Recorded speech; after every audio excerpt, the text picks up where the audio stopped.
हरे कृष्णा सभी को। आप सबका स्वागत है आपके अपने चैनल पर। आज हम बृहस्पतिवार के व्रत की विधि और उसकी कथा दोनों सुनेंगे। तो चलिए शुरू करते हैं। सबसे पहले बृहस्पतिवार के व्रत की विधि। इस दिन बृहस्पति भगवान जी की पूजा की जाती है।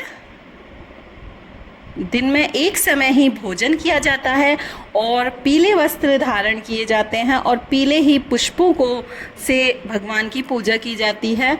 और भोजन भी पीला ही होता है, जैसे कि चने की दाल। और इस व्रत में नमक नहीं खाना चाहिए।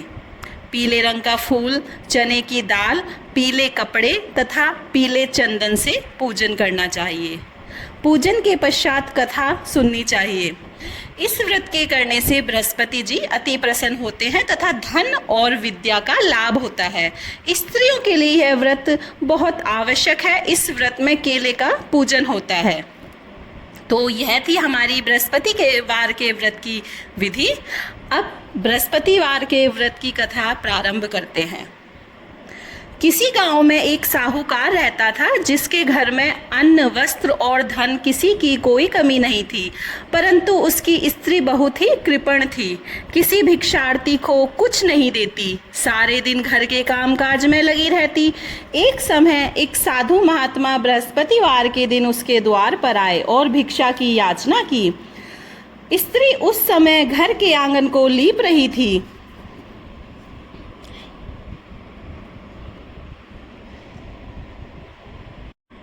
इस कारण साधु महाराज से कहने लगी कि महाराज, इस समय तो मैं घर को लीप रही हूँ, आपको कुछ नहीं दे सकती।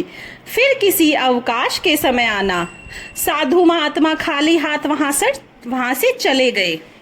कुछ दिन के पश्चात वही साधु महाराज आए और उसी तरह भिक्षा मांगी। साहूकारनी उस समय लड़के को खाना खिला रही थी। कहने लगी, महाराज मैं क्या करूं, अवकाश नहीं है, इसलिए आपको भिक्षा नहीं दे सकती। फिर किसी अवकाश के समय आना। साधु महात्मा फिर खाली हाथ चले गए।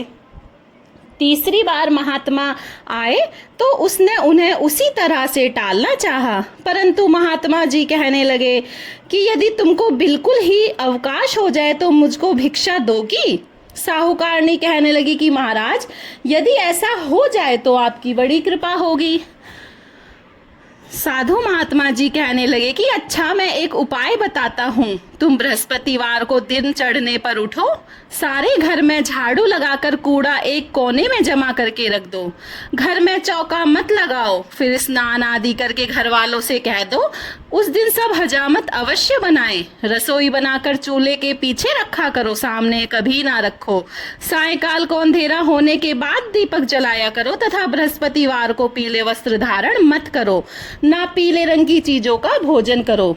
यदि ऐसा करोगे तो तुमको घर का कोई काम नहीं करना पड़ेगा। साहूकारनी ने ऐसा ही किया। बृहस्पतिवार को दिन चढ़े उठी, झाड़ू लगाकर कूड़े को घर में जमा कर दिया। पुरुषों ने हजामत बनवाई, भोजन बनाकर चूल्हे के पीछे रखा। वह सब बृहस्पतिवार को ऐसा ही करती रही। अब कुछ समय के बाद उसके घर में खाने को दाना ना रहा। थोड़े दिनों में वही महात्मा आए और भिक्षा मांगी, परंतु सेठानी ने कहा कि महाराज, मेरे घर में खाने को अन्न नहीं है, आपको क्या दे सकती हूँ। तब महात्मा ने कहा, मैं जब तुम्हारे घर में सब कुछ था तब भी तुम कुछ नहीं देती थी। अब पूरा अवकाश है, तब भी कुछ भिक्षा नहीं दे रही हो। तुम क्या चाहती हो वह कहो। तब सेठानी ने हाथ जोड़कर प्रार्थना की कि अब कोई ऐसा उपाय बताओ कि मेरे पहले जैसा धन धान्य हो जाए। अब मैं प्रतिज्ञा करती हूँ, अवश्यमेव जैसा आप कहेंगे वैसा ही करूंगी। तब महात्मा जी ने कहा, बृहस्पतिवार को प्रातः काल उठकर स्नान आदि से निवृत्त हो घर को गौ के गोबर से लीपो तथा घर के पुरुष हजामत ना बनवाएं। भूखों को अन्न जल देती रहो। ठीक सायंकाल दीपक जलाओ। यदि ऐसा करोगी तो तुम्हारी सब मनोकामनाएं भगवान बृहस्पति जी की कृपा से पूर्ण होंगी। सेठानी ने ऐसा ही किया और उसके घर में धन धान्य वैसा ही हो गया जैसा कि पहले था। इस प्रकार भगवान बृहस्पति जी की कृपा से अनेक प्रकार के सुख भोग कर दीर्घ काल तक जीवित रही। राधे राधे सभी को।